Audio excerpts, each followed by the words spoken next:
Jeff the Killer. Siapa sangka jika anak polos berusia 13 tahun bisa menjadi pembunuh yang kejam dalam semalam. Keluarga Woods. Mereka adalah keluarga yang baru saja pindah ke sebuah kota kecil di Amerika Serikat. Ayah Jeff menganggap tempat itu ideal, tenang, aman, dan jauh dari hiruk-pikuk kota lama mereka. Ibu Jeff menyukai halamannya yang luas dan pagar kayu putih yang tampak ramah. Sedangkan Jeff, sejak mobil berhenti di depan rumah itu, ia sudah merasa ada yang salah. Jeff berdiri lama di depan teras, menatap jendela rumah-rumah sekitar. Tirai bergerak pelan, seolah seseorang sedang mengintip. Saat ia menoleh, tirai itu kembali tertutup. Mungkin cuma perasaan, gumam Jeff. Tapi perasaan aneh itu tidak menghilang. Malam pertama di rumah baru, Jeff sulit untuk tidur. Ia mendengar suara langkah kaki di luar jendela. Terkadang dengan tawa pelan, seperti anak-anak yang sedang bermain. Padahal saat itu, jam sudah menunjukkan lewat tengah malam. Saat Jeff mencoba mengintip keluar jendela, jalanan tampak kosong. Beberapa hari setelah kepindahan, Jeff dan adiknya Liu mulai menjelajah lingkungan sekitar. Di sanalah mereka bertemu dengan Randy, Troy, dan Kate. Anak-anak lokal yang menguasai jalanan seperti wilayah kekuasaan mereka. Randy mendekat dengan senyum yang sombong. Randy menyuruh Jeff untuk segera pergi. Tapi Jeff malah kembali menatap tajam mata Randy. Itu adalah sebuah kesalahan besar. Pukulan pertama datang dari samping.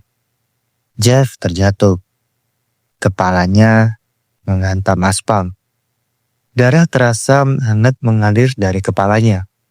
Namun, ada yang aneh. Jeff tidak merasa sakit.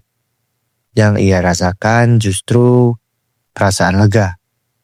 Seperti ada sesuatu di dalam dirinya yang sedikit berbeda. Ia berdiri perlahan. Ia tersenyum tanpa disadari. Bukan senyum marah. Atau bukan senyuman takut. Satu persatu, Randy dan teman-temannya tumbang. Gerakan Jeff cepat, brutal, dan presisi. Tidak seperti anak 13 tahun pada umumnya. Saat polisi datang, Jeff masih berdiri di tengah jalan. Tangannya berlumuran darah.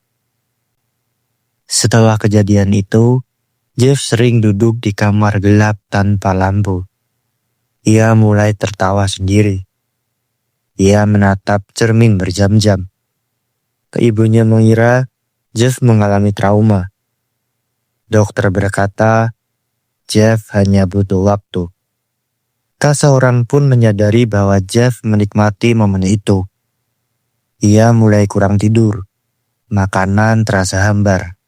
Namun, saat ia melihat orang lain ketakutan, ada rasa hangat di dadanya. Pesta ulang tahun. Itu seharusnya menjadi malam yang bahagia. Dengan musik keras, tawa anak-anak, dan orang dewasa yang berbincang tanpa benar-benar saling mendengar. Jeff duduk sendirian di dapur. Lampu neon berdengung. Soda di tangannya hampir habis. Lalu Randy muncul.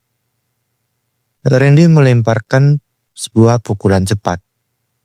Jeff terpukul hingga jatuh. Seseorang menahan lengan Jeff. Alkohol disiramkan ke wajahnya. Dan mereka membakar wajah Jeff dengan nyala api. Jeritan Jeff membuat seluruh pesta berhenti. Api melahap kulit, rambut, dan wajahnya. Jeff menggeliat di lantai. Ruang rumah sakit berbau antiseptik dan duka. Wajah Jeff dibungkus perban tebal. Dokter berkata ia beruntung masih hidup. Saat perban dibuka, ibunya muntah. Ayahnya memalingkan wajah. Kulit Jeff putih, pucat seperti lilin yang meleleh. Bibirnya tertarik ke samping secara tidak wajar. Matanya membesar. Bola matanya nyaris keluar dari rongganya. Jeff tersenyum lebar. Malam itu, perawat menemukan Jeff tertawa sambil menggores wajahnya sendiri dengan pecahan kaca. Ia berkata, senyumannya belum cukup besar. Beberapa bulan kemudian, Jeff dipulangkan. Malam harinya, Jeff berjalan ke kamar mandi. Jeff mengiris pipinya lebih dalam. Darah menetes ke wastafel. Ia menahan tawa. Ia membakar kelopak matanya agar tidak perlu tidur lagi. Menurut Jeff, tidur adalah saat di mana dunia berhenti menyakitinya. Dan ia tidak ingin rasa sakit itu berhenti. Kemudian Jeff berjalan masuk ke kamar orang tuanya. Tidak ada teriakan dan tidak ada perlawanan. Hanya sebuah pisau. Liu terbangun oleh bau darah. Saat ia berbalik, Jeff sudah berdiri di depan pintu. Dengan wajah pucat dan senyum yang lebar. Liu menatap apa yang ada di tangan Jeff. Pisau dapur yang berlumuran darah. Jeff melangkah pelan mendekati Liu. Kemudian Jeff berbisik, "Go to sleep." Jeff masih berjalan di malam hari, mencari orang yang masih takut pada kegelapan. Karena menurut Jeff, ketakutan adalah mimpi terindah.